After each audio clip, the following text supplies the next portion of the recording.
അപ്പോൾ നമ്മൾ ഏജൻസി വഴി അല്ലെങ്കിൽ UCAS വഴി നമ്മൾ തന്നെ ഓഫർ ലെറ്റർ എടുത്തു കഴിഞ്ഞതിന് ശേഷം നമുക്കതിന് ഒന്നെങ്കിൽ കണ്ടീഷണൽ അല്ലെങ്കിൽ അൺകണ്ടീഷണൽ ഓഫർ ലെറ്ററാണ് നമുക്ക് വരിക. അപ്പോൾ ഏജൻസി വഴി ഓഫർ ലെറ്റർ എടുക്കാനായിട്ട് നമ്മുടെ എഡ്യൂക്കേഷൻ ഡോക്യുമെൻസും അല്ലെങ്കിൽ IELTS സ്കോറും, ഇപ്പോൾ IELTS അല്ലാതെ +2ൻ്റെ സ്കോർ വെച്ചാൽ പോകണമെന്നുണ്ടെങ്കിൽ ആ സ്കോർ, അല്ലെങ്കിൽ MOA വെച്ചിട്ടാണ് അല്ലെങ്കിൽ പോകണമെന്നുണ്ടെങ്കിൽ ആ ഒരു MOAയുടെ പേപ്പേഴ്സും കാര്യങ്ങളൊക്കെയാണ് കൊടുക്കേണ്ടത്.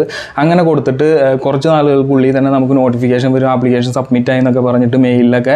അതിനുശേഷം നമുക്ക് ഓഫർ ലെറ്റർ വരും. അപ്പോൾ ഓഫർ ലെറ്റർ വന്നതിന് ശേഷം അങ്ങനെ ഓഫർ ലെറ്റർ വന്നതിന് ശേഷം ഒന്നെങ്കിൽ കണ്ടീഷണൽ അല്ലെങ്കിൽ അൺകണ്ടീഷണൽ ഓഫർ ലെറ്ററാണ് വരിക.